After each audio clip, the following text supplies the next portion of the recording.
Queridos míos, bajo este terrible signo yacen grandes desgracias para el futuro. La cara de Nuestra Señora de la Resurrección está velada. No hay ayuda alguna en la que podamos esperar. Terrible es la ira. ¿A dónde huiremos? Como dicen las Sagradas Escrituras, en un día que no conocemos, el Hijo del Hombre llegará. Y ahora, tu propia hora ha llegado. La sangre no tendrá tiempo de helarse de terror. ¡Cuánta sangre! ¡Cuántos lamentos! La noche se oscurece con el sufrimiento que se avecina. Fragmento de una carta que Rasputín envió a su familia poco antes de morir.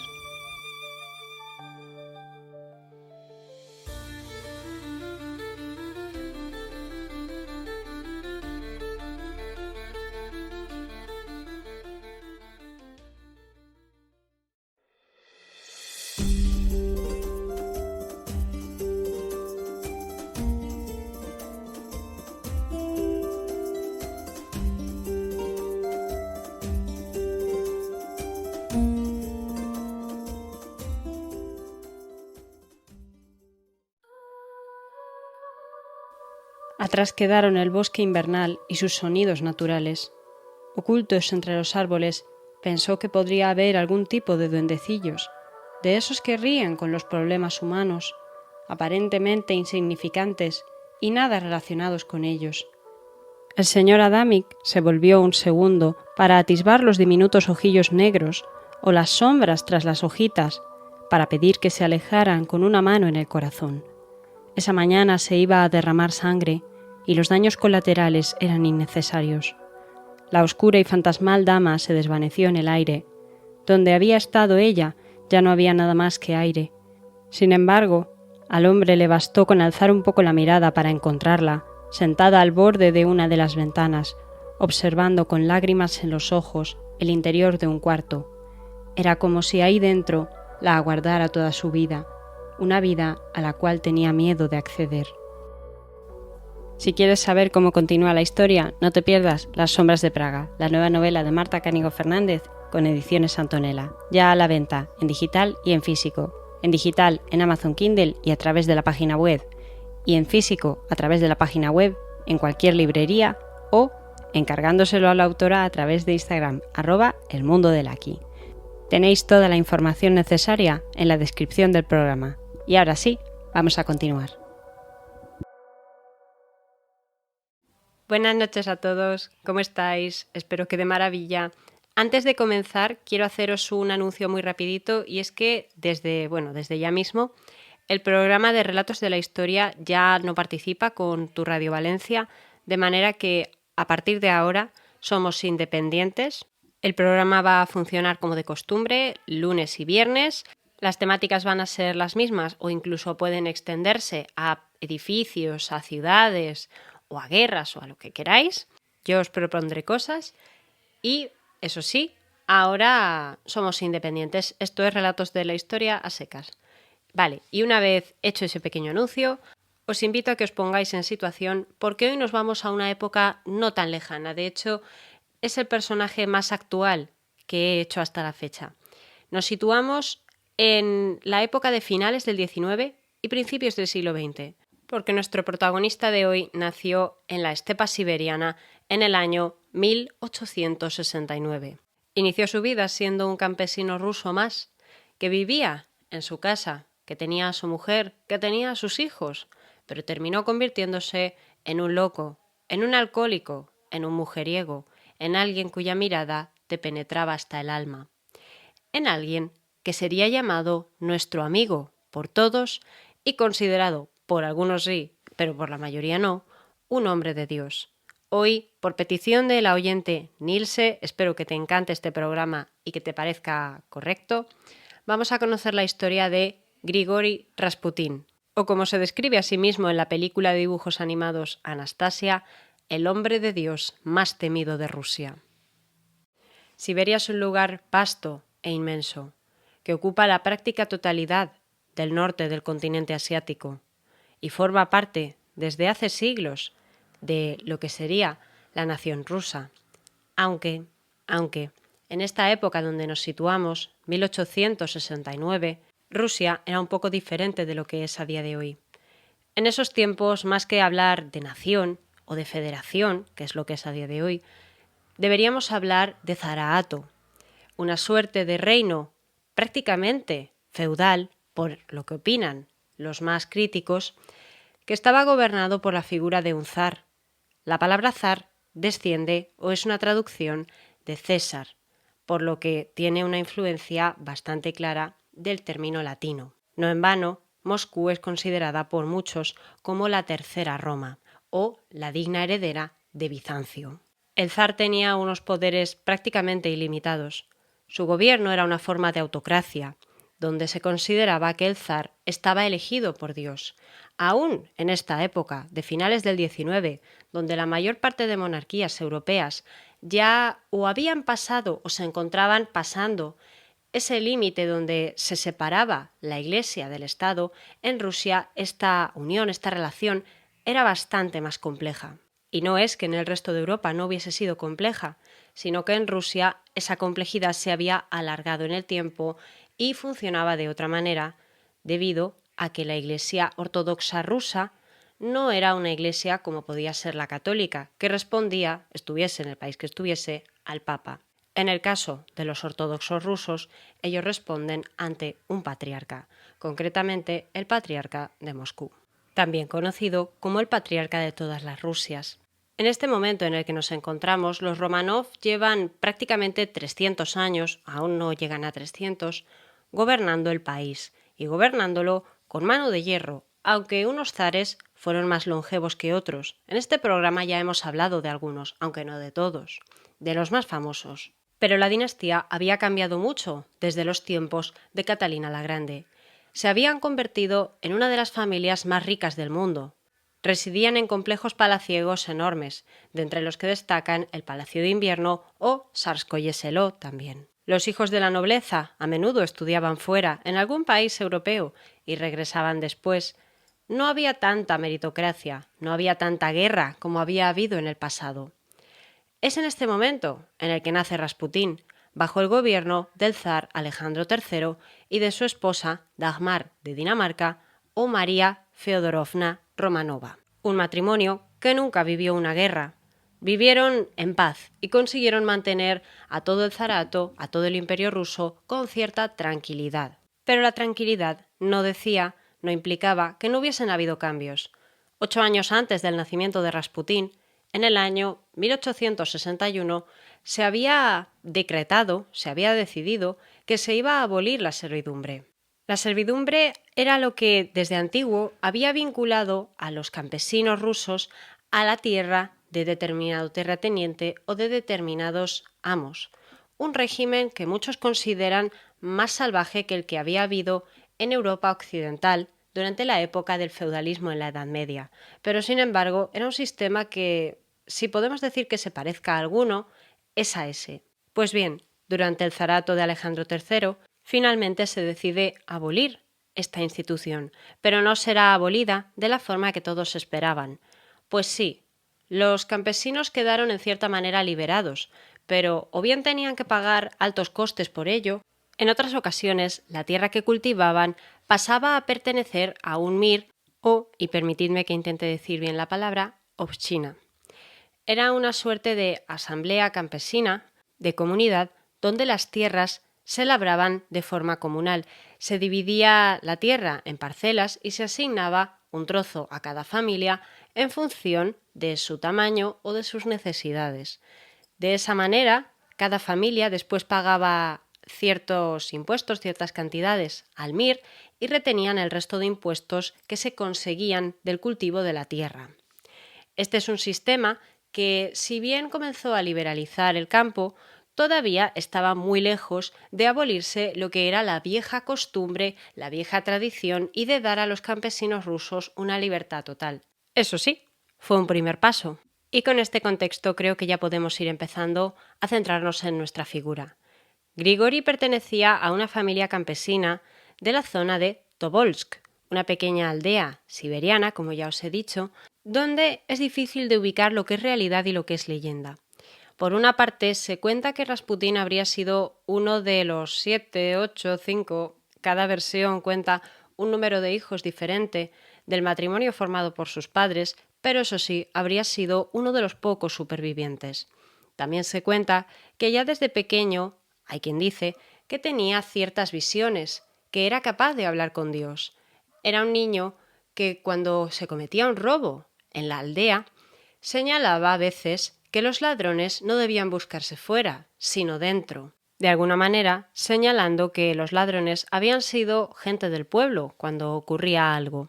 Pero hay que tener en cuenta, y esto es importante, que la mayor parte de información que nos llega sobre los orígenes de Rasputín está adulterada, o bien por parte de su hija, María, o bien por parte de los miles y miles de opositores que tuvo a lo largo de su vida. Pero probablemente la mayor de las preguntas sobre este hombre sea la de cómo un campesino siberiano llega a convertirse en el máximo consejero y en la máxima ayuda de los zares de Rusia, de un imperio tan poderoso que se extendía desde Europa hasta, a partir de los montes Urales, los confines de Asia. ¿Cómo es posible?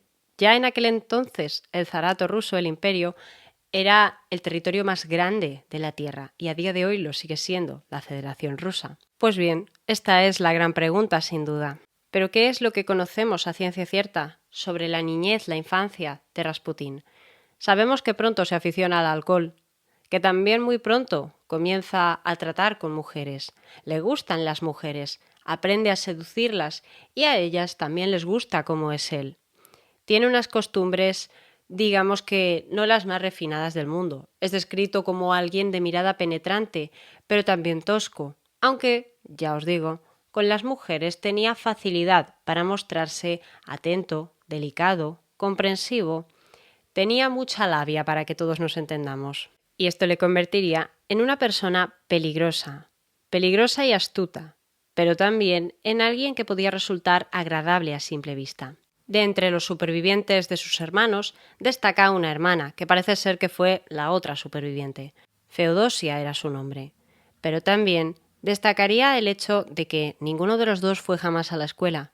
Como la mayoría de su pueblo eran personas analfabetas, que se dedicaban a trabajar el campo, a la cría de animales y a tratar de sobrevivir como buenamente se podía y vivir con felicidad dentro de la dura y extrema tierra de Siberia, que a veces es muy fría, a veces es muy calurosa, pero siempre ha tenido fama de crear gente con bastante fuerza, porque para sobrevivir a ciertas condiciones tienes que ser de poco quejarte, de saber tirar para adelante, de aguantar y de, en definitiva, ser fuerte.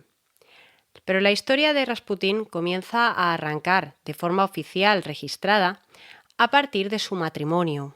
Y es que sí, en el año 1887, cuando Rasputín tenía unos 18 años, se casa con una vecina de su localidad, una muchacha llamada Praskovia Fyodorovna Dobrubina, con la cual tendría un total de 3 hijos conocidos: Dmitri, Bárbara y María. Esa María que tiempo más tarde hablaría sobre los orígenes de su padre. Era una vida tranquila, una vida rural, típicamente siberiana, típicamente rusa. Tranquila, sí, sin demasiados sobresaltos. Y la vida de Rasputín habría seguido como se esperaba en un principio, hasta que, por motivos que se desconocen, en el año 1897, Grigori decidió alejarse de su familia, marcharse de la aldea que lo había visto crecer y alejarse, como un peregrino, a viajar de monasterio en monasterio.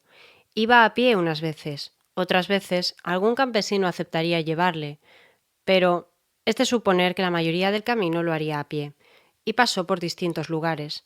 Llamado por la naturaleza, se dice que le gustaba mucho disfrutar de las plantas y de la tierra y de la luz en su conjunto, que era un espectáculo divino. Pero también se dice que llamado por la religión o por la necesidad. Los monasterios siempre tenían pan y agua y vino para sobrevivir, y él habría estado necesitado de todas esas cosas y también de la fe. De todos los lugares por los que pasó, uno de los que más captaron su interés fue el monasterio de San Nicolás de Verkhoturye o de Verkhoturye. No sé exactamente cuál sería más correcta de las dos, o si me equivoco con las dos. pero es un monasterio ortodoxo ubicado a orillas del río Turá, en el corazón de los montes Urales, ese sistema montañoso que tradicionalmente se ha utilizado para separar lo que es Europa de lo que es Siberia. Allí los monjes le acogerán, le enseñarán a leer, le enseñarán a escribir y también le enseñarán sobre las escrituras, sobre la teología. Grigori, que por si acaso lo dejo claro, el nombre de pila de Rasputín, aprenderá con ganas, pero también le sabrá a poco todo lo que sepa, y necesitará más y más. En su peregrinación se había convertido en un hombre místico, alguien que comenzaba a creer que tenía ciertas habilidades de curación para dar alivio a los enfermos, quizás sencillamente porque los escuchaba, o tal vez porque los tranquilizaba su presencia de alguna manera. Es extraño, porque se cuenta que Rasputín únicamente los acariciaba y se sentaba junto a ellos a rezar. Esta parte de su historia es bonita, está bien pensar que un hombre realmente podría curarlos. En Rusia había cierta tradición, desde antiguo. Concretamente, el monasterio de San Nicolás, donde él estuvo, se fundó en 1604 más o menos. Y en todo el país había cierta tradición, pues, de curanderos, de santones, de escitas, gente que se dedicaba a cruzar los caminos y a ir de oración en oración. Es algo que realmente ha existido en todos los países y en todas las religiones, adaptándose a cada una. Pero parece ser que en Rusia, en esta época, había mucha creencia en ello entre el pueblo y Grigori terminó pensando que era uno de ellos. Pero para lo que os voy a contar ahora es importante tener en mente algo. Y es que ni los monjes ni la Iglesia Ortodoxa rusa son culpables de que Grigori se metiese en la secta de los flagelantes. Primero, porque no se sabe cuándo entró en contacto con esta secta o si realmente llegó a entrar en contacto con ella. Y segundo, porque la Iglesia ni defendía ni defiende ese tipo de prácticas. Esto es parte de la leyenda más morbosa y os lo voy a explicar paso por paso. Primero, el nombre, flagelantes. Esa es la traducción española. En ruso serían algo así como los yelsti, o algo así se pronuncia, porque el nombre no tiene ni una sola vocal, entre otras cosas. Y eran una secta que teóricamente eran cristianos, pero eran unos cristianos bastante extremos y con unas ideas curiosas sobre el pecado y las bendiciones. En sus rituales se practicaban flagelaciones, por eso se les conocía como flagelantes. Se azotaban, se agredían, se hacían daño para purgar los pecados, pero también celebraban orgías y rituales sexuales bastante extraños, donde se terminaba pensando que el orgasmo era el modo más directo de llegar hasta Dios. ¿El motivo de esto? No lo sé y tampoco sé si lo quiero saber. Pero la lógica parece ser que residía en que si tú no pecas, no puedes arrepentirte. Y si no puedes arrepentirte, no tienes la ocasión de demostrar tu fe y de demostrar la verdadera comunión que deseas tener con Dios. Eran una secta que se cree tenían su principal foco en Siberia y es allí donde, antes o después, captan a Grigori y le incluyen dentro de su culto, le incluyen dentro de sus prácticas. Y realmente era un lugar donde la figura de Grigori encaja bastante bien. Un hombre que venía de un pasado que parecería normal, pero que sin embargo había sido en cierta manera problemático. Problemas con el alcohol, problemas con las mujeres, problemas de peleas en su pueblo natal. Un hombre que había sido denunciado varias veces. Alguien visto como extraño, raro, pero que sin embargo ahora había decidido entregar su vida a la religión y que pensaba que tenía poderes místicos. Y esto cada vez se va pareciendo más a una novela sobre misticismos. Es cuando Grigori entra en contacto con esta secta cuando comienza su leyenda negra, la leyenda de un monje loco que recurría a prácticas bastante extrañas para purgar los pecados y para atraer a las mujeres. Magnético, interesante, audaz. Un hombre que venía de la estepa siberiana, pero que también resultaba tierno y delicado. Lo que no cabe duda es que era un auténtico seductor, y aprendió a valerse de ello. Sus capacidades le servirían para llegar hasta lo más alto, para llegar hasta la corte de los zares. Pero para llegar hasta allí, primero tuvo que alcanzar San Petersburgo, una ciudad que estaba a 26 días a pie, 26 días a pie de su ciudad natal, bueno, de su pueblo natal. Para que nos hagamos una idea, a día de hoy, la distancia que hay desde Madrid a Kiev a pie es de 30 días, 4 días menos de la distancia que había entre la casa de Grigori y la ciudad de San Petersburgo. De manera que la distancia que había entre un lugar y el otro era de un continente europeo, a grandes rasgos. Y cuando decimos de un continente europeo, por supuesto nos referimos a que las costumbres, la forma de hablar, la forma de vivir, la comida y sobre todo, si le añadimos el punto de la distancia social, no tenían nada que ver el mundo de Grigori con el mundo de los Romanov. Pero para conocer un poquito más de cerca cómo Grigori impactó en la vida de esa familia, hay que entender cómo llegaron al poder los últimos zares, el zar Nicolás II y la mujer que más adoraría a Grigori en su vida, la zarina Alejandra. Reza al Señor, pues las oraciones traen salvación y alegría al mundo, y por la clemencia de nuestro Señor obtendremos la protección de Nuestra Señora de la Intercesión. Fragmento de la misma carta que Grigori envió a su familia antes de morir.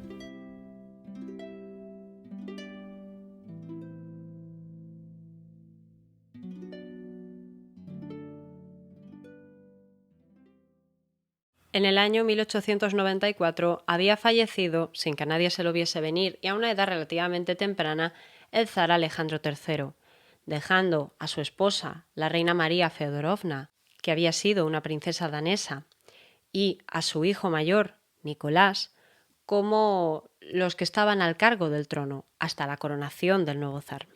Nicolás en aquel momento tenía 26 años y todavía no se había casado. Su prometida, Alix Victoria Elena Luisa Beatriz de Hesse-Darmstadt y del Rin, era una princesa alemana que no había sido vista con buenos ojos por la nobleza. Durante mucho tiempo habían intercambiado cartas, se amaban, se querían, algo muy extraño en la sociedad de aquel tiempo, más especialmente para la nobleza y para la realeza. Pero la hermana de Alix ya estaba casada con uno de los tíos de Nicolás y el hombre fuerte del gobierno al morir el zar Alejandro III. Se trataba de un hombre conocido como el tío Sergei, para los más cercanos, pero para quienes no eran de la familia, era conocido por su nombre oficial, el gran duque Sergio Alexandrovich de Rusia, y era el esposo, como ya os decía, de Isabel de Hesse-Darmstadt, la hermana de Alix. Sin embargo, finalmente la familia tuvo que terminar aceptando que se amaban y que deseaban casarse. Pero había varios problemas. Alix no sabía hablar ruso. Además, era una devota protestante. No tenía nada que ver con la cultura que debía asimilar y no la habían preparado para ello en su juventud.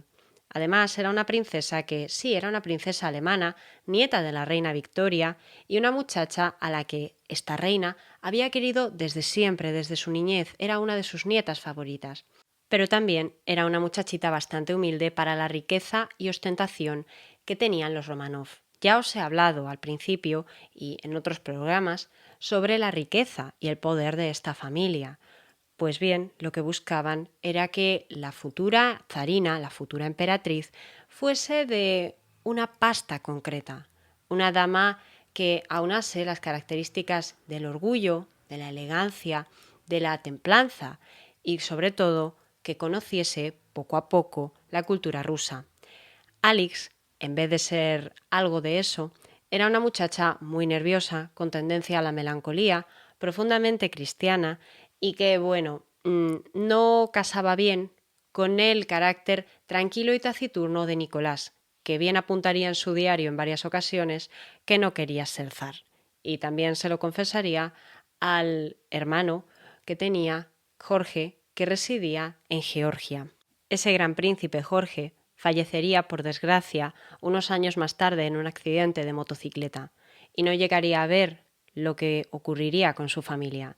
Tal vez fuese una bendición, teniendo en cuenta cómo acabaron. Y es que, como diría el gran duque Alejandro, conocido para la familia como Sandro, primo del zar Nicolás y esposo de su hermana la gran duquesa Xenia, el reinado de Niki, o Nico, como le conocían en la familia, estaría marcado para siempre por la sangre de su pueblo.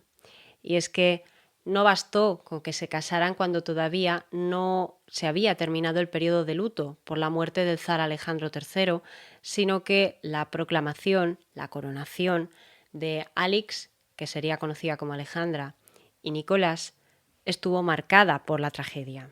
Fue un periodo de fiesta, del 14 de mayo al 26 de mayo de 1896, y se esperaba que al campo de Jodinka, en Moscú, asistiesen unas 200.000 o 300.000 personas a celebrar, junto con la familia, la coronación y el inicio del reinado, que siempre era algo alegre dentro de la tragedia de que había fallecido el anterior zar. Se habían preparado juegos, un tipo de feria de la época, se habían organizado meriendas y regalos para los asistentes, pero no habían previsto que iban a presentarse más de 800.000 personas, campesinos venidos de todas las partes de Rusia gracias a los avances en el ferrocarril. Unos problemas que condujeron a tragedia, porque el suelo era inestable y se habían puesto placas de madera para intentar hacerlo más resistente. La madera se rompió, la gente comenzó a caer y se formó una estampida. Personas aplastadas, gente que murió asfixiada, otros que acabaron heridos. El caos se apoderó de todo, y para proteger a la gente o para intentar poner el orden, habían enviado a una pequeña guarnición de cosacos, que desde luego no era suficiente. La organización del evento había caído en manos del tío Sergio, el tío Sergei, y éste jamás asumió las culpas por lo que había ocurrido.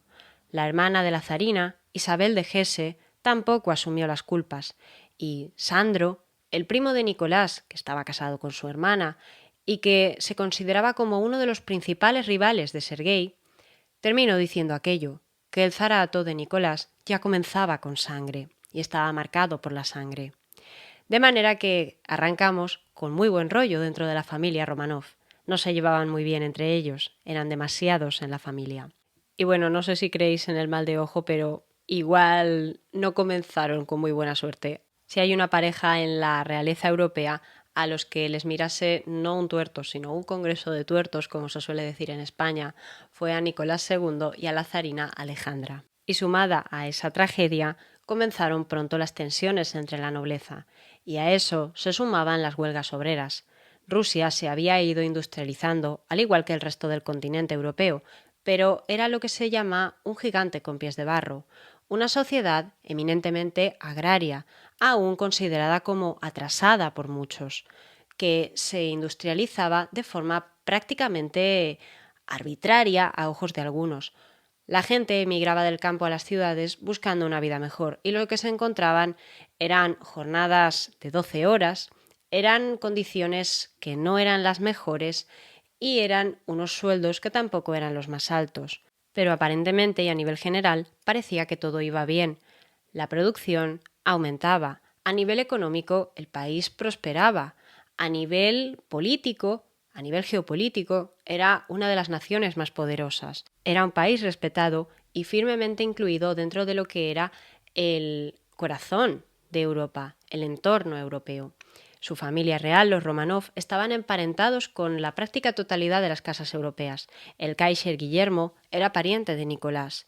Los herederos de la reina Victoria eran parientes de Nicolás. El rey español, Alfonso XIII, era pariente de Nicolás. No había ninguna diferencia entre Rusia y Europa porque Rusia era Europa.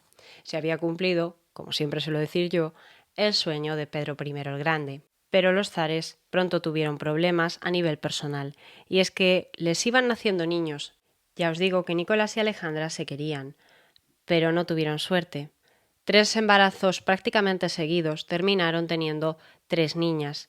El cuarto, que todos esperaban ya a ver si salía el niño, terminó siendo la famosa Anastasia, la hija pequeña de los zares, la última de las niñas, y aquella que inspiraría novelas, conspiraciones y películas. Su abuela, María Feodorovna, la emperatriz viuda, terminaría emitiendo ofreciendo una recompensa millonaria para aquel que fuese capaz de decirle si su nieta estaba viva o muerta.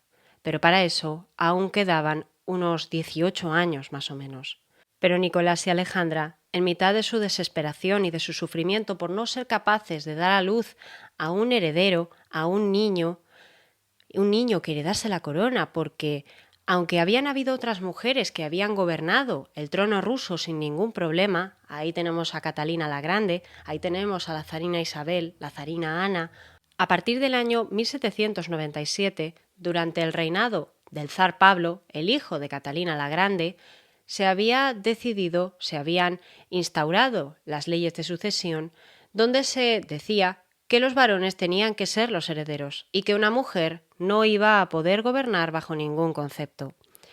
Durante un tiempo Nicolás se planteó la posibilidad de darle el trono, de darle la sucesión a su hija mayor, la gran duquesa Olga, porque las otras 3 grandes duquesas, Tatiana, María y Anastasia, eran las hijas menores, pero esta opción no salió adelante y durante bastantes años el heredero a la corona, una vez muerto Jorge, uno de los hermanos de Nicolás, el heredero era su otro hermano, Alejandro, y si Alejandro fallaba, estaba Miguel, el otro hermano de la familia. Pero no querían recurrir a eso. Los Románov sabían mejor que nadie que cuando comienzan a sucederse entre los hermanos, a menudo comienzan guerras civiles y problemas relacionados con el asesinato, por lo que Nicolás y Alex estaban decididos a tener un hijo ellos mismos, y para eso terminaron recurriendo a charlatanes.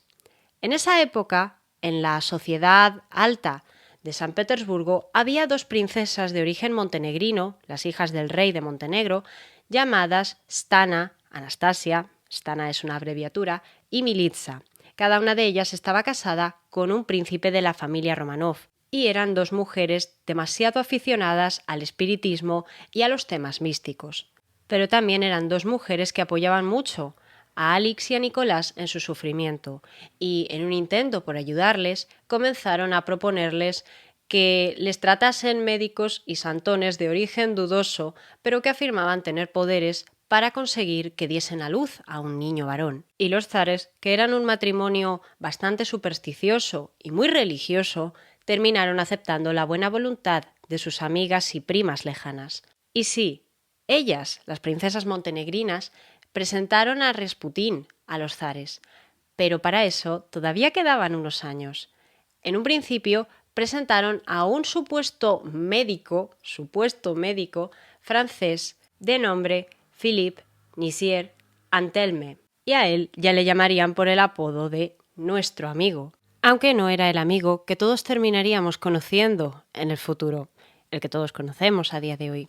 Philippe apoyó a Alex y a Nicolás, recomendándoles rituales para concebir, prestándoles asistencia y ayudando a la hora de intentar tener un hijo. Lo único que es seguro es que la falta de un heredero no se debía a que los zares no se quisieran o a que no durmiesen a menudo en la misma cama, nada más lejos de la realidad. Pero Philippe, ya en aquel momento, comenzó a amasar un poder bastante importante y a ocupar un lugar dentro del corazón del zar y de la zarina, llegando a entrometerse dentro de la política. Se cuenta que Philippe fue el que comenzó a recomendar a Nicolás que tal vez los intereses de Rusia, a la hora de expandirse todavía más de lo que ya estaban, tenía que buscarse en Oriente, tenía que buscarse en los confines de Asia. Y desde luego coincidió en el tiempo la estancia de Philippe con la familia real con el inicio de la guerra ruso-japonesa, un conflicto bélico que llegó a enfrentar a la naciente, industrializada y muy potente nación japonesa con el viejo imperio ruso. Un conflicto que comenzaría con la invasión japonesa de Manchuria, una región que tradicionalmente pertenecía a China, pero que hacía frontera con Rusia y que no sentó del todo bien a los rusos. El conflicto duró poco, apenas 2 años, pero ya terminó siendo una humillación enorme para los rusos, una humillación que destruiría buena parte de su flota y que obligaría al ministro de la época, el ministro Witte, a pactar unos acuerdos de paz que más o menos favoreciesen a Rusia porque no tendría que pagar demasiadas indemnizaciones o gastos de guerra, ni tampoco ceder demasiado terreno. Pero mirad por dónde. A mitad de la guerra, por fin llegó el tan ansiado heredero, el joven Alexei, porque le pusieron ese nombre. Llegó un zarevich, pero el zarevich llegó con problemas. Nada más nacer, cuando cortaron el cordón umbilical, ya se dieron cuenta de que sangraba mucho. El niño lloraba, se zarandeaba y no terminaba de cerrarse la herida. Todos en la familia Romanov contuvieron el aliento. La maldición les había llegado a ellos también. Una maldición conocida por el nombre de hemofilia, una enfermedad que provoca que aquellos que la sufren, principalmente varones, por motivos evidentes, tienen dificultades para coagular la sangre y por tanto sus heridas no llegan a cerrarse de forma rápida o al mismo ritmo que las de cualquier otra persona. Un mal golpe, un pequeño corte, un rasguño, una caída, cualquier cosa podía producir a un enfermo de hemofilia que muriese o que por lo menos quedara muy mal herido y muy vulnerable a cualquier cosa que le pasara. El hermano de Alex, concretamente, había fallecido de esa enfermedad. Las mujeres que tienen esa enfermedad no suelen manifestarla más que nada porque a partir de comenzar con la menstruación tendrían muchos problemas para sobrevivir, de manera que suelen ser portadoras. Y a Alex le llegó a través de la herencia de su abuela, la reina Victoria. La reina Victoria y todos sus descendientes enviaron la hemofilia a la mayor parte de las casas europeas, motivo por lo que se comenzó a asociar esta enfermedad con la familia real y con la sangre noble. Pero en el caso de Alex fue visto como una maldición, fue visto como un problema muy grande. Habían tardado en tener un niño, habían rezado por él, habían sufrido por él y ahora que lo tenían estaba enfermo. Para colmo, los que padecían la hemofilia no era como ahora, que hay medicinas, hay tratamientos. En aquel momento, un enfermo de hemofilia tenía una esperanza de vida muy reducida y era más que probable que el niño no sobreviviese a Nicolás. Por tanto, necesitaban un milagro, necesitaban algo que los salvase. Pero Philippe, su santero francés, ya no estaba allí. A pesar de que Nicolás le había nombrado doctor en medicina y le había permitido entrar a los círculos de científicos, había quedado demostrado, gracias a otros parientes un poco más sensatos de la familia Romanov, o que por lo menos no sentían demasiado cariño por este hombre, que no era más que un farsante, que había ejercido de forma ilegal la medicina, que incluso la policía le había buscado en Francia y que tenían que echarlo. Philip terminó marchándose y terminaría muriendo fuera, pero eso sí, se largó con un montón de regalos que le dieron los zares y con la promesa, atentos a esto, de que en un tiempo, recibirían la visita de nuevo de Philip en la forma de otro santero, de otro amigo, que les hablase de Dios. Ya vais adivinando quién fue ese santero, ¿no? Pues si queréis oír el resto de la historia, quedaos a escuchar. Solo tengo un deseo: caer dormida, dormir para siempre en tus hombros, abrazada por ti. Fragmento de una carta donde la zarina Alejandra habla al monje loco Grigori Rasputin.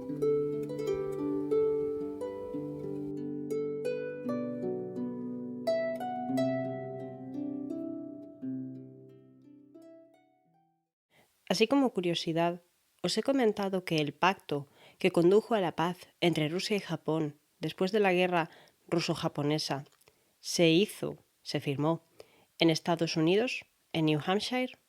Eso se debió a que el presidente Roosevelt, ha habido dos presidentes Roosevelt, quisieron hacer de mediadores en aquel conflicto. Ya Estados Unidos iba marcando tendencia en aquel entonces. 1905 estuvo marcado por el fin de la guerra, pero también estuvo marcado por la primera revolución rusa, la revolución de 1905, enero de 1905, más conocido como el Domingo Sangriento. Se suponía que iba a ser una marcha pacífica de manifestantes, principalmente obreros, pero había de todas las clases sociales, para pedirle al zar por el fin de la guerra, por el fin de los conflictos y por el fin de las crisis, que pusiese fin a todo lo que estaba ocurriendo, que estaba afectando a toda clase social, pero sobre todo a los más pobres.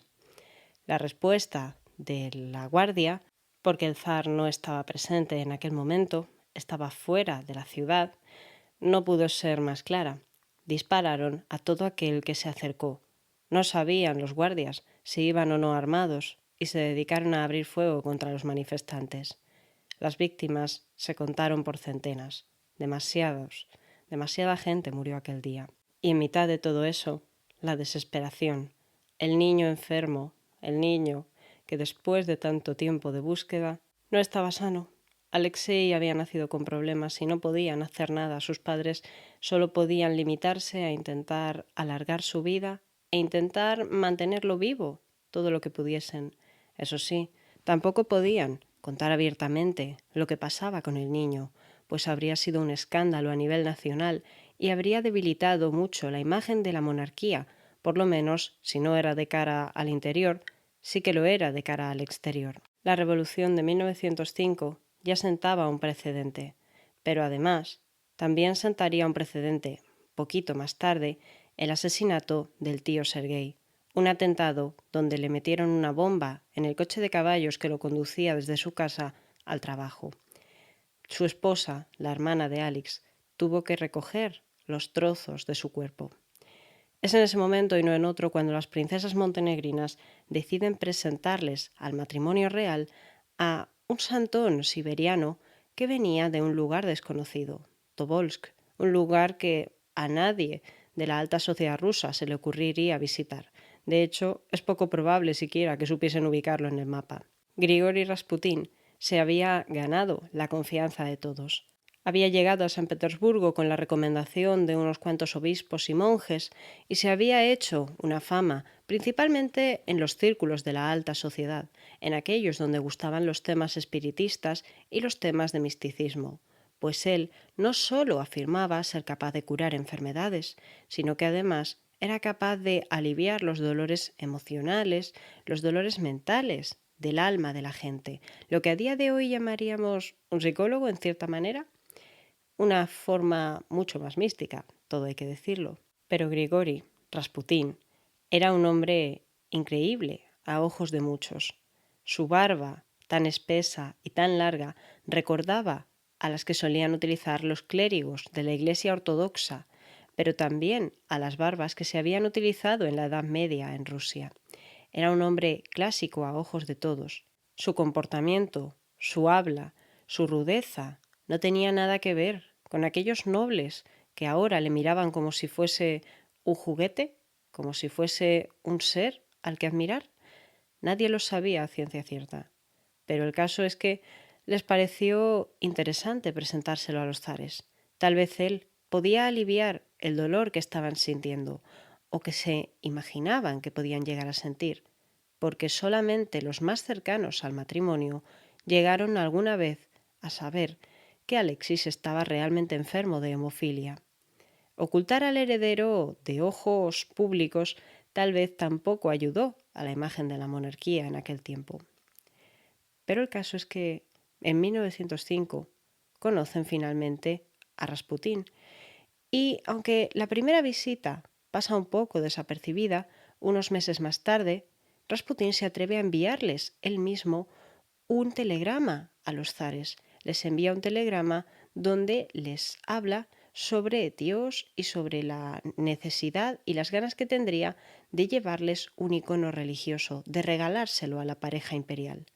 Ellos, un poco extrañados, terminarán aceptando, terminarán recibiéndole, y en esa visita dará la casualidad de que Alexei sufrirá una caída que le dejará nervioso, sangrando y que pondrá histérica a su madre, Alix, o Alejandra, también la podemos llamar. En ese momento Rasputín será el único que consiga aliviar el dolor del niño y que conseguirá, al mismo tiempo, calmar a la madre.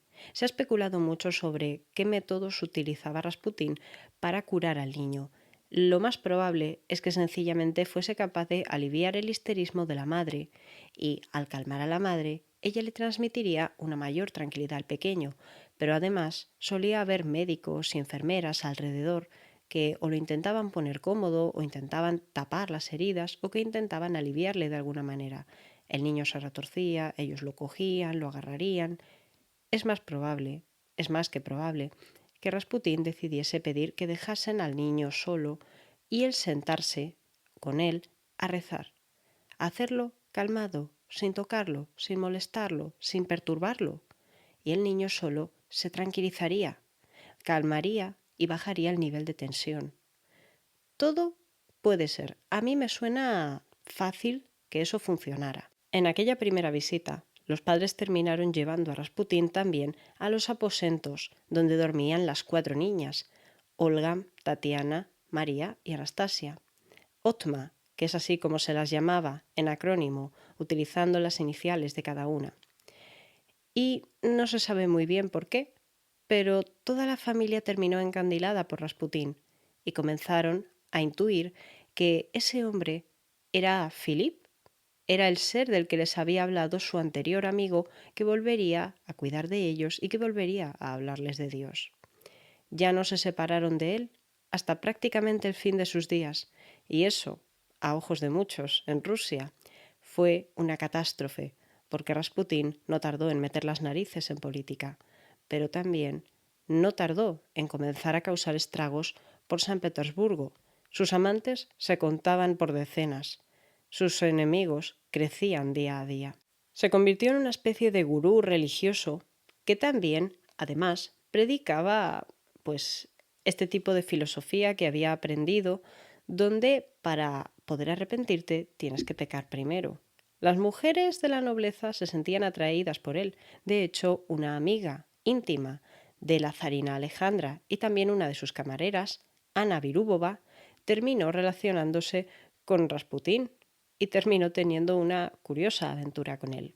El monje llegó hasta el punto de enemistarse con uno de los primeros ministros del zar Nicolás, Stolypin, aquel que se había mantenido más fiel a él durante la revolución de 1905, y también un hombre que, una vez después de la revolución, se instauró la Duma, una suerte de parlamento de corte ruso, para poder dar una imagen un poquito más abierta, un poquito más democrática, tal vez, de la institución zarista, pues decidió intentar gobernar con la Duma, decidió intentar colaborar con aquella asamblea elegida por un sufragio más o menos amplio. Pero, bueno, no se sabe muy bien por qué se llevaban tan mal Rasputín y Stolypin, pero sí se sabe que Stolypin a menudo decidió ignorar lo que decía la Duma. Pero no era solo él, el zar también tenía poder de veto. De todos modos, esto es más para que tengáis un poquito el contexto de lo que estaba pasando en Rusia.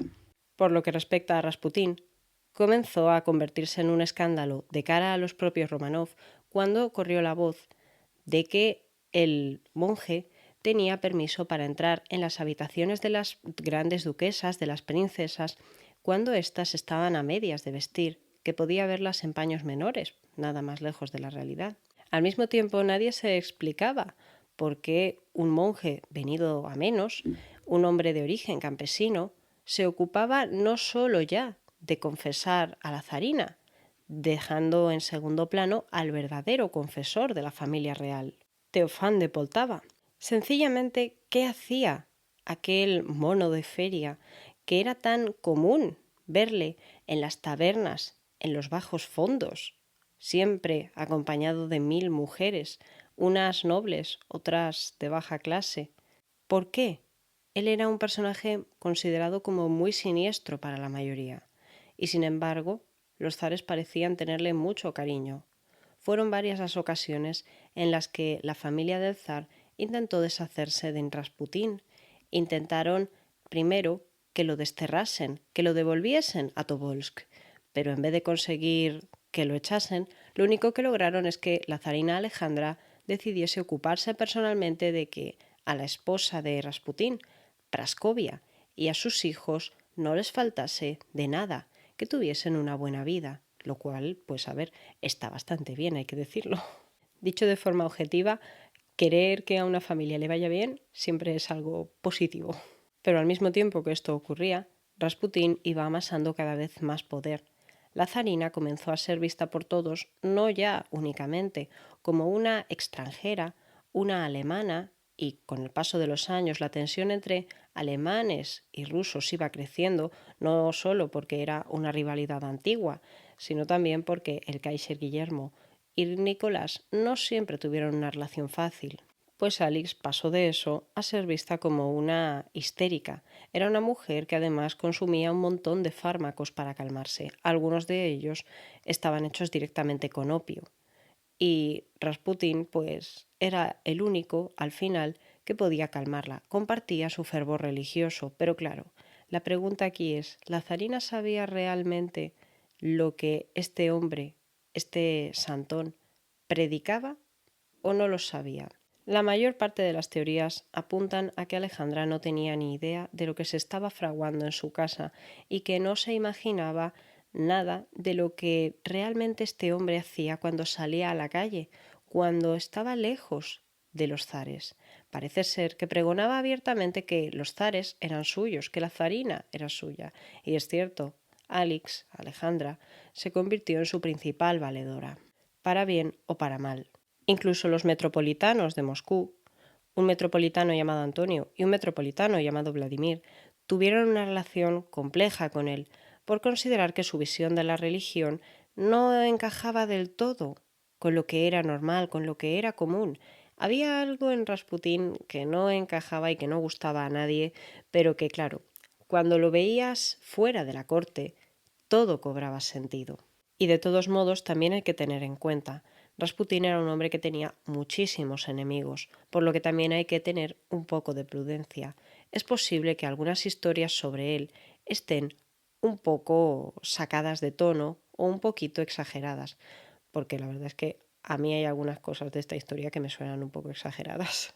Y no lo digo porque no me crea que sea cierta la base, que él fuese un hombre libidinoso, realmente una persona radical, con una visión muy particular de lo que era el acercamiento a Dios, la religión y las relaciones afectivas, no sé cómo llamarlo a eso.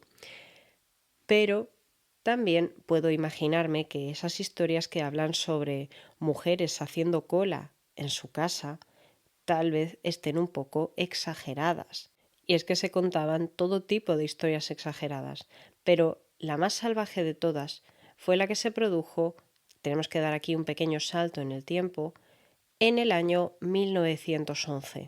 Ese año cambia todo. El primer motivo de esto es que el ministro Stolypin, después de haber intentado llevar a cabo una reforma del campo que tratase de liberalizar todavía más la situación de los campesinos y de acabar con las asambleas campesinas o mires, entre otros sucesos, pues fue asesinado en la ópera de Kiev.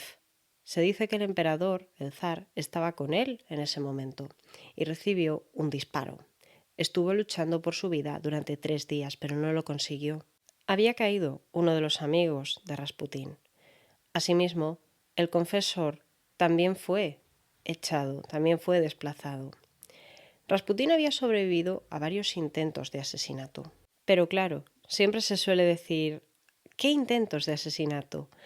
¿Qué historias realmente hubo? ¿Quiénes querían matar a Rasputín y por qué? Obviamente los Romanov tenían todos los motivos para querer deshacerse de un hombre que perturbaba la paz de sus vidas. Pero no solo ellos. Con el paso de los años también habrían intentos por parte de los vecinos de Rasputín. Pero hay muchas formas de matar a un hombre. Hay muchas formas de acabar con él. Puedes acabar con él de forma física, pero también de forma moral. Puedes cargarte su reputación de un plumazo y la de aquellos a los que teóricamente afirma querer. El mismo año en el que mataron al ministro Stolypin, Rasputín entró en conflicto con 2 miembros del clero de la ortodoxia rusa. Se trataba de Sergei Trufanov y el obispo Hermógenes. Ellos dos tenían una tensión con Rasputín, no se sabe a ciencia cierta por qué. Tal vez por temas de corrupción o tal vez por simples motivos de influencia. Lo que se sabe es que estos dos citaron a Rasputín en una iglesia y intentaron acabar con su vida allí, pero no lo consiguieron. También intentaron chantajearle para que actuase como ellos querían. Rasputín, parece ser, tenía historias de su pasado en su pueblo natal que no quería que saliesen a la luz. Pero Rasputín no se dejó. Lo que sí que tenían estos dos eran cartas que habían conseguido robarle, que le habían conseguido quitar, donde se mostraba a la emperatriz de una forma vulnerable.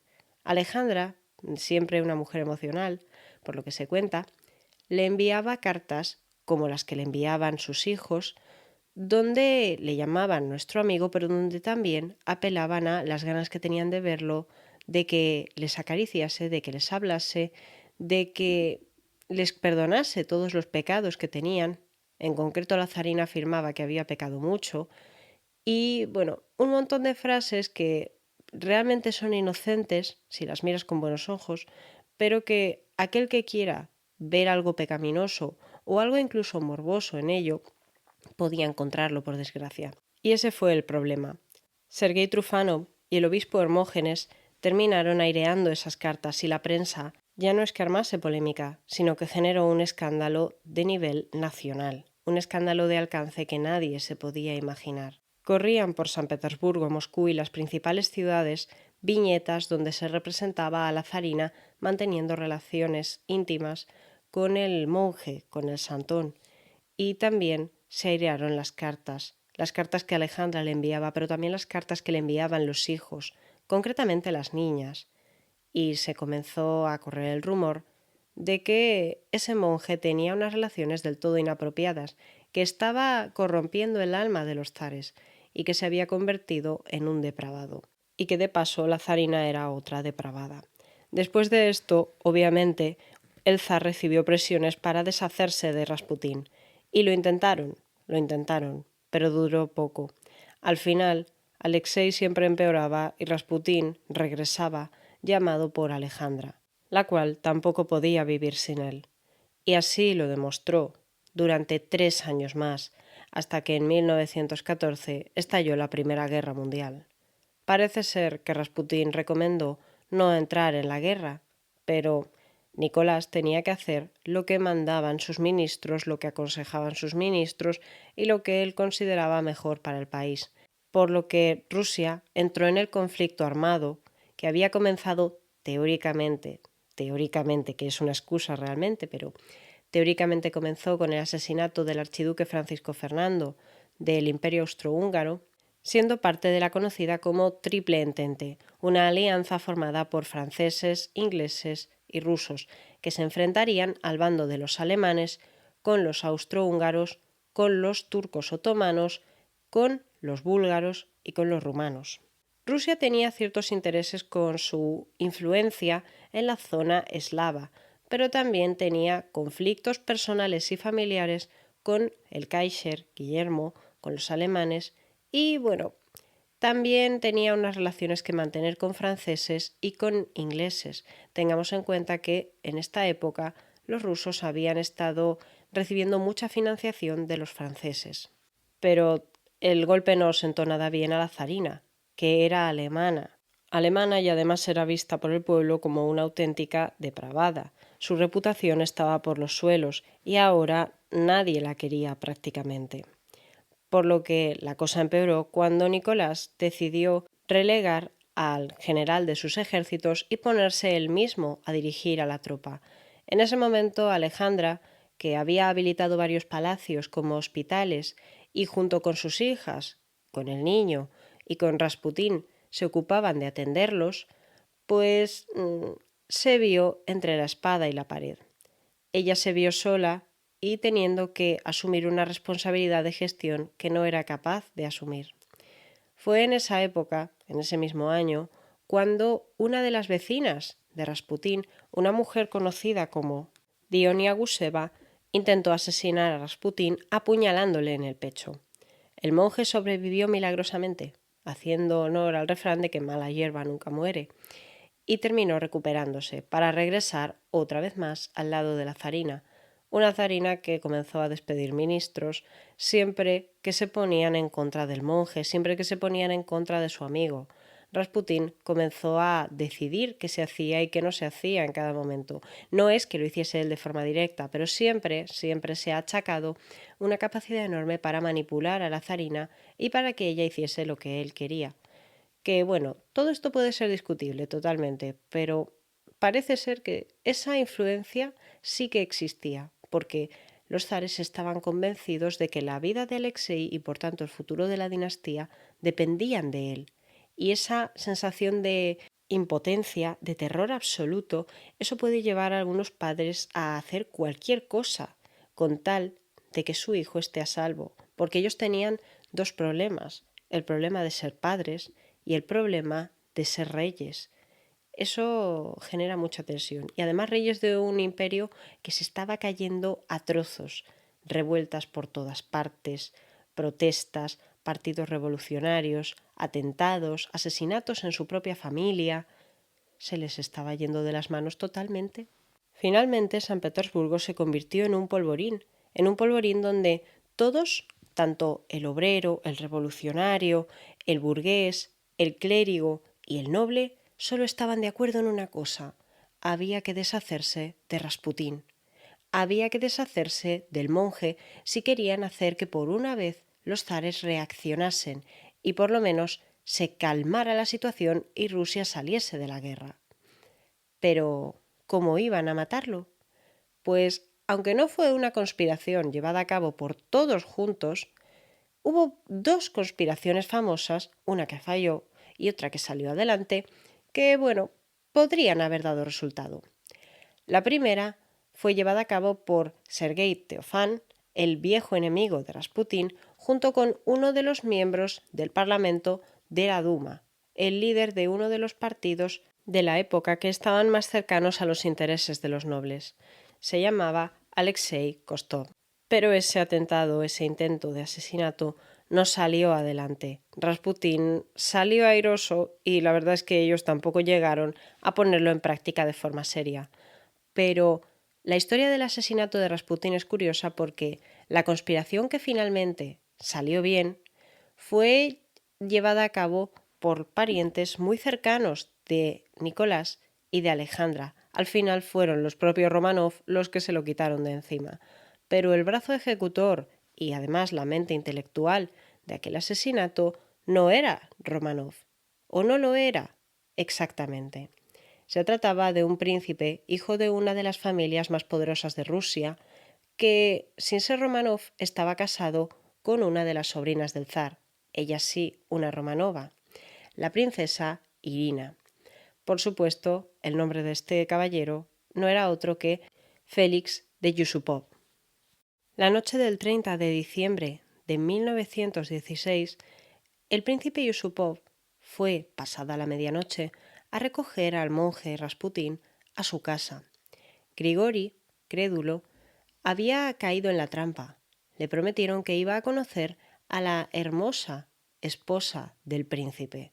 La princesa Irina era muy conocida en Rusia por su belleza, una de las mujeres más bellas, según se contaba, y él, como gran seductor, a pesar de haber sido invitado por el marido de ésta, no podía rechazar la ocasión de conocerla. Tal vez ella podría acercarse a él en otra ocasión. Tal vez podrían verse de nuevo.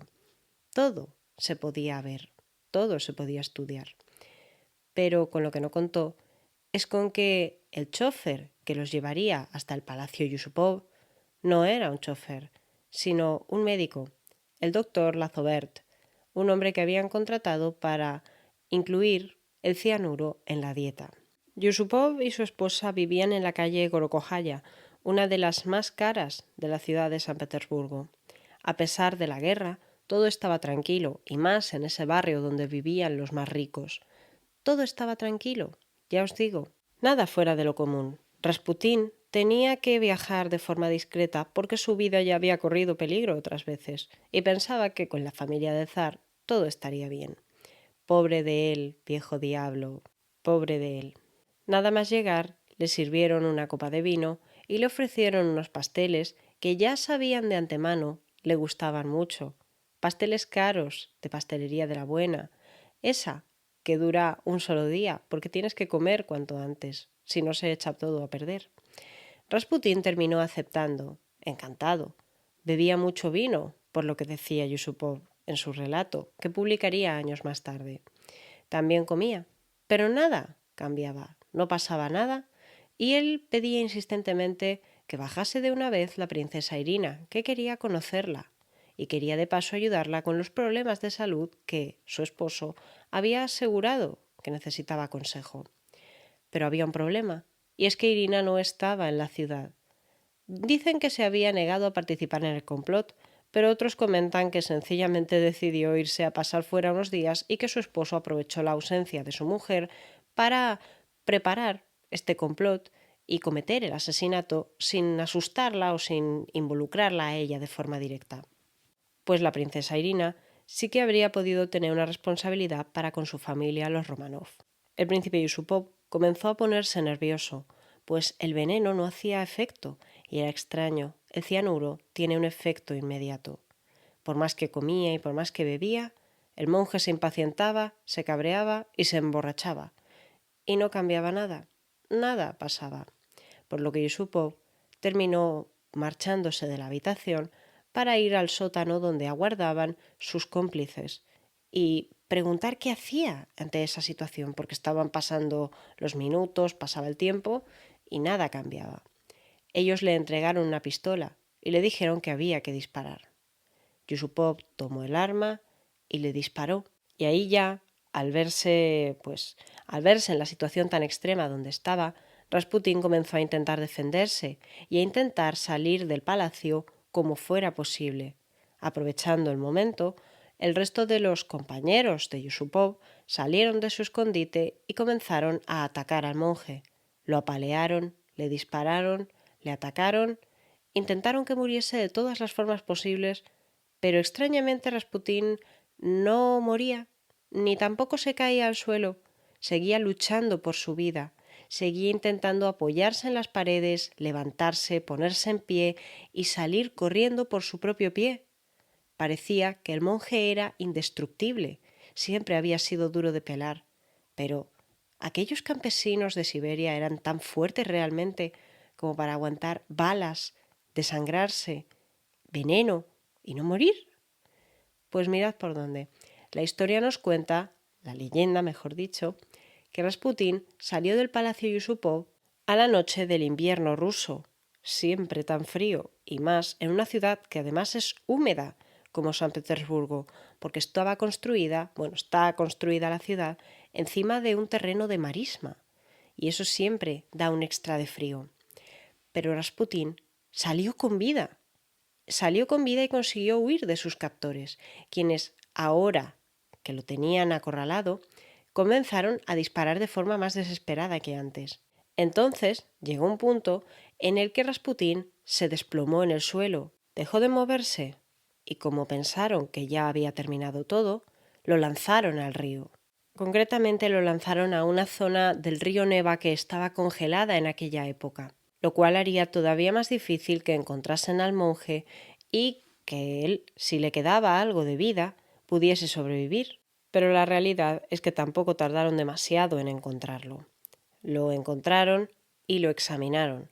Al examinar el cadáver, los médicos determinaron que había muerto por ahogamiento, por lo que la leyenda de Rasputín tiene un halo de misterio demasiado grande.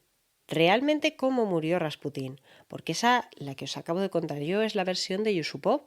Pero este caballero no es difícil imaginar que habría querido echarse flores a sí mismo, cargar la historia de un loco que había tenido en vilo a toda la ciudad durante años, de un halo, un toque espectral.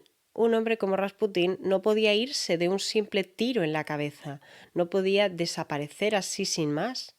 Tenía que irse a lo grande, tenía que dar espectáculo, tenía que irse de una forma apoteósica, básicamente. Y los zares lamentaron mucho su muerte.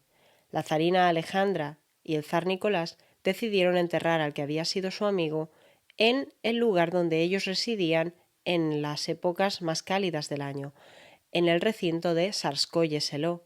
Yo os animo a buscarlo en Google. Son unos palacios preciosos, enormes, majestuosos y una auténtica representación de poder. El hecho de que decidiesen enterrar allí a Rasputín dice mucho de la influencia que el monje realmente llegó a tener. Y aunque sus historias suelen ser siempre las mismas, historias de depravación, de fanatismo, de una mística extraña y una rara capacidad de curar enfermedades, también son historias que nos hablan de cómo una relación prácticamente tóxica se fue desarrollando con los años entre la familia real y este hombre, una relación que los llevaría a cometer muchos fallos que podrían haberse evitado de otra manera, pero que nunca serán evitados, porque ya no sabemos qué habría pasado si Rasputín no hubiese aparecido en sus vidas. Pero ya jamás pudo ser separada la imagen de ese monje barbudo de la imagen de la estampa que formaban Alejandra, Nicolás y sus hijos, especialmente de Anastasia, tal vez por cortesía de aquella peli de animación que muchos de nosotros recordaremos de nuestra infancia, donde Anastasia es la protagonista y Rasputín es el villano. Pero es que la historia de Rasputín no acaba ahí, porque ocurrieron dos cosas. Primero, en una de las últimas cartas al zar se asegura que Rasputín dejó bien clara la profecía.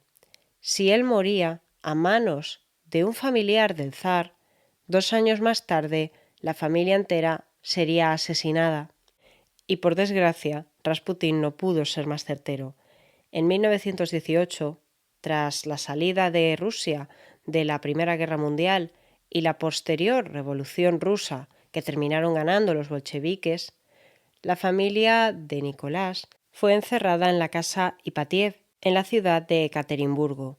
Durante décadas se guardó silencio sobre cuál había sido su destino, pero la realidad es que los fusilaron allí, los mataron y ocultaron los cuerpos.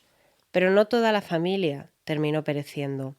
Realmente, en ese asesinato concreto, solamente cayeron los principales: Nicolás, Alejandra, Tatiana, Olga, María, Anastasia y el pequeño Alexei. Otros personajes de la familia, como la madre de Nicolás, la emperatriz viuda Dagmar de Dinamarca o María Fedorovna, se marchó.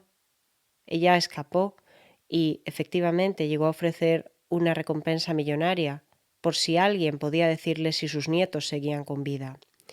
Luego, las hermanas de Nicolás, Olga y Xenia, también se marcharon. El primo Sandro, aquel que se había llevado tan mal con el tío Sergei, también se marchó. Cualquiera diría que el peor destino fue el que tuvieron los que habían apoyado a Rasputín, los que más le habían querido en vida. Pero el monje no se libró de la barbarie de la revolución, pues su propia tumba también fue saqueada. Su cuerpo también fue tocado.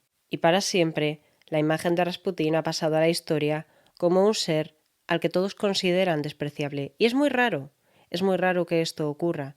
Normalmente, cuando hay un ser polémico en la historia, hay alguien que lo defiende. Pero a Rasputín son muy pocos los que lo han defendido, muy pocos los que han visto en él a una figura realmente cándida, bondadosa, desinteresada. ¿Por qué será esto? ¿Es que acaso la maldad es tan clara en unos y tan dudosa en otros? Tal vez sea porque hemos dado por hecho que todo lo que se cuenta sobre él es cierto, o tal vez sea porque efectivamente lo fue. Yo sé que tiendo a pecar un poco de dudosa en estas cosas, de escéptica cuando me cuentan una historia o cuando estoy leyendo una historia que suena demasiado salvaje. Y la verdad es que la historia de Rasputín es una historia cañera, es una historia que no es para débiles, sinceramente. Pero es que me parece bueno que, vale, la historia lo dice así, los registros dicen esto, se apoyan estas teorías, existen estas escuelas. Considero sano mantener una cierta duda siempre o un cierto halo de misterio, por una parte porque te ayuda a ver la historia con un toque de romanticismo, pero también porque te ayuda a no dejarte llevar únicamente por lo que podría ser una tendencia morbosa, algo que está de moda o una idea que sencillamente se ha quedado instaurada y todos la repetimos y todos la creemos. Considero que siempre es bueno mantener un cierto nivel de duda, aunque esto no quita que sea cierta una historia. Y hasta aquí el programa de hoy sobre Rasputín. Como siempre, espero que os haya gustado, que no os haya decepcionado, que os resulte interesante y que hayáis podido aprender algo. Como de costumbre, ya sabéis que me podéis enviar vuestras peticiones. Hoy mismo he recibido una petición nueva para que os haga un programa sobre Galileo Galilei. Me ha gustado mucho la idea y ya estamos trabajando en ello. Así que, como de costumbre, ya sabéis que para cualquier comentario, cualquier opinión, cualquier voto, lo que sea, me tenéis en comentarios y me tenéis en mis redes sociales como @elmundodelaki para lo que necesitéis. Y ahora sí que sí, nos vemos el viernes, solo aquí, en Relatos de la Historia. Ahora somos independientes.